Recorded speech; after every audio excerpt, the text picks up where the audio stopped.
Mystic vibration numerology నాకు చాలా ఇష్టమైన నెంబర్ 7. ఎందుకంటే ప్రపంచంలో ఎన్ని రకాల లక్షణాలు ఉంటాయో, ఎన్ని రకాల అవలక్షణాలు ఉంటాయో, ఎన్ని రకాల శక్తులు ఉంటాయో, ఏమిటేమిటో ఉంటాయండి 7లో. అయినప్పటికీ కూడా 7 నాకు చాలా ఇష్టం. బికాజ్ 7 వెనకాల ఉన్న శక్తి 600 అయినా సరే శివశక్తి.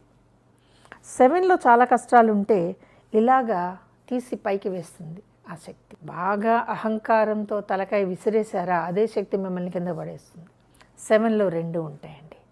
7లో ప్రతిభ, ముందు చూపు, ఫ్యూచర్ని పసికట్టగలిగిన నేర్పు వీరి సొంతమైతే, ఉన్న పవర్ని సరిగ్గా కాపాడుకోలేని 7లు ప్రపంచంలో చాలా ఉన్నాయండి. ఆ పవర్ని వీళ్ళు సరిగ్గా వాడుకోరు. కానీ 7 మీరు ఎలా ఉంటే మీకు అలా పాఠాలు నేర్పిస్తుందన్నమాట. నేర్చుకోవాలి. 7 టెక్నికల్గా చాలా బాగుంటుంది. ముందుకు దూసుకుపోవటంలో బాగుంటుందండి. ఏమంటారు దాన్ని, కల్మషం లేకుండా సలహాలు ఇవ్వటంలో కూడా 7 బాగుంటుంది. కానీ అదే వెళ్ళిపోయి ఎక్కడ పడిపోతూ ఉంటుంది. అంటే తన పవర్ని తను సరిగ్గా యూజ్ చేసుకోలేకపోవటం అని దీన్నే అంటాను. నాస్తికంగా ఉన్న 7ని చూశాను, ఆస్తికంగా ఉన్న 7ని చూశాను. 2 డిఫరెంట్ అండి, టోటల్ డిఫరెంట్ అనమాట. కానీ 2 విరుద్ధ శక్తులు. సునామీ వస్తే బతికి బయటపడేది 7, సునామీని క్రియేట్ చేసేది కూడా 7. ఏమంటాం చెప్పండి? బ్రహ్మాండమైన లక్షణాలు 7లో. అర్థం చేసుకోవటానికి 7 ఒక జీవితకాలం సరిపోదండి. మన ఇంట్లో 7లో పుట్టిన పిల్లలు ఉన్నారా, వాళ్ళని అర్థం చేసుకోవడం పేరెంట్స్ వాళ్ళు కాదు. ప్రతిసారి ఏదో ఒకటి కొత్త తెలుస్తూనే ఉంటుంది మీకు. ఇంతలోనే ఆశ్చర్యపోవాలి, అంతలోనే మెచ్చుకోవాలి, అంతలోనే తిట్టుకోవాలి.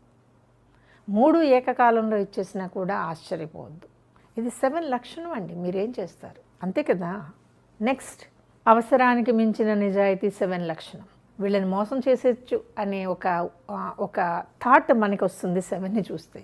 కానీ వాళ్ళు ఉద్దండ పిండులండి, మామూలుగా ఉండరు. ఉద్దండ పిండులు. మనం అనుకుంటాం మనమే తెలివైన వాళ్ళం. మామూలుగా కొట్టరు వీళ్ళు దెబ్బ. 7లో దెబ్బ, ఒక 7 మిమ్మల్ని దెబ్బ కొట్టాలి అంటే మీ తరం కాదు మళ్ళీ తేరుకోవడం. అంతటి శక్తి వాళ్ళకి ఉంటుందండి. వాళ్ళకి ఈగో ఉన్నట్టు కనపడదు, కానీ మనసంతా ఈగోస్టిక్కే. పైకి కనపడరు. అసలు వాళ్ళలో ఏముందో, ఏం నడుస్తుందో మీకు తెలియగా ఉండడమే 7 లక్షణం. అన్నెసరీ కన్ఫ్యూజన్స్, అన్నెసరీ కన్క్లూజన్స్, అనవసరంగా కాలు వేలు పెట్టడాలు, ఇవి ఎందుకో 7 చేస్తూ ఉంటుందండి. కానీ 7 రెస్పాన్సిబిలిటీ 100% బాగుంటుందండి. 7 ఒక బాధ్యత తీసుకుందంటే చివరి వరకు నిలబడుతుంది. ఇదే విషయం ఎందుకో వీళ్ళు వివాహంలో పాటించరండి. 7కి 2 వివాహాలు ఉంటాయి. అందుకే 7 చక్కగా 30 దాటేసి 32, 33 ఏళ్ళలో వివాహం చేసుకుంటే బెటర్ అండి. బట్ 7 కనుక ఎర్లీ ఏజెస్లో కనుక మ్యారేజ్, అమ్మాయి అయినా అబ్బాయి అయినా, వాళ్ళు సెటిల్ అవ్వరు, సెట్ కారు, డివోర్స్ దాకా వెళ్ళిపోతూ ఉంటాయి. 7కి కొన్ని లక్షణాలు ఉన్నాయి, వీటిని ఎవరూ బాగు చేయలేరు. 7 రహస్యాలని ఛేదిస్తూ ఉంటుందండి.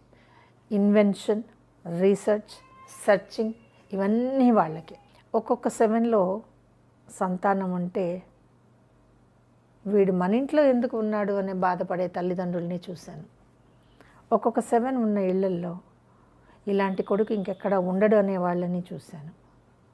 ఒక్కొక్క 7 ఉన్న ఇంట్లో రకరకాల పరిణామాలు జరగటము చూశాను. 7 మీకు లైఫ్ టైం అనుభవాలను ఇవ్వగలదండి. అర్థం చేసుకోవడం కష్టం 7ని. 7 శక్తి అందుకోవడం కష్టం. ఆ 7 తన శక్తిని కనుక చక్కగా దిద్దుకోగలిగితే మనీ, ఫేమ్, సక్సెస్ వీళ్ళకి చిటికెలో పనండి. మామూలుగా సెటిల్ అవ్వరు వీళ్ళు. క్లాస్ టాప్ వస్తారు, వాళ్ళు సెటిల్ కారు. కానీ 7లో ఉన్న వ్యక్తి తొందరగా సెటిల్ అవుతాడు. అతనికి ఉన్న నాలెడ్జ్ వేరు. మనం ఏమిటేమిటో అర్థం కాని సంస్కృత భాషలో చాలా చెప్పేస్తాం. సింపుల్గా ఒక లైన్లో చెప్పేసి మార్క్స్ కొట్టేస్తుంది 7. 7 వరమా శాపమా తెలుసుకోవాల్సింది మీరే. 7 బ్రాటప్ చాలా కష్టమండి. మీరు జాగ్రత్త తీసుకోకపోతే 7లో పుట్టిన పిల్లలు పక్కా మెటీరియలిస్టులు అవుతారు. 7 ఇంటికి మూల స్తంభంలా నిలబడచ్చు. వద్దు అనుకుంటే స్తంభం వెళ్ళిపోతే మన పరిస్థితి ఏంటి? ఒక 7 మన ఇంట్లో ఉంది అంటే మన ఇంటి గేటు బయట శివుడు కూర్చున్నట్టే లెక్క. ఆ శివుడిని అక్కడి నుంచి వెళ్లకుండా చేయాల్సిన లక్షణం 7ని కన్న వాళ్ళకి ఉంటుంది. చాలా ఉంటుందండి 7లో. మిస్టీరియస్ పవర్, మిస్టికల్ పవర్, వెరసి ప్రపంచానికి అర్థం కాని శక్తి 7లోనే ఉంటుంది. ఇన్ని లక్షణాలు ఉన్నాయి కాబట్టి నేను వ్యక్తిగతంగా 7ని చాలా ఇష్టపడతానండి. కానీ 7లో ఉండే కష్టాలను చూసినప్పుడు వాళ్ళ పవర్ని మిస్యూజ్ చేయటం వల్ల వాళ్ళకి ఈ కష్టాలు పడుతున్నారు అని అనిపిస్తూ ఉంటుంది. 7లో ఉన్న మరొక ఇది, వీళ్ళ ఆలోచనలు ప్రపంచాన్ని మారుస్తాయండి. Very powerful number 7, but yet to tackle అంటాం కదండి. మనం ట్యాకిల్ చేయగలగాలి, మేనేజ్ చేసుకోగలగాలి, మన చేతిలో 7ని పెట్టుకోగలగాలి. దెన్ సక్సెస్ మీదే. అర్థమైంది కదండి. ఈ వీడియో కనుక మీకు నచ్చినట్లయితే లైక్ చేయండి, షేర్ చేయండి, మా ఛానల్ని సబ్స్క్రైబ్ చేయండి.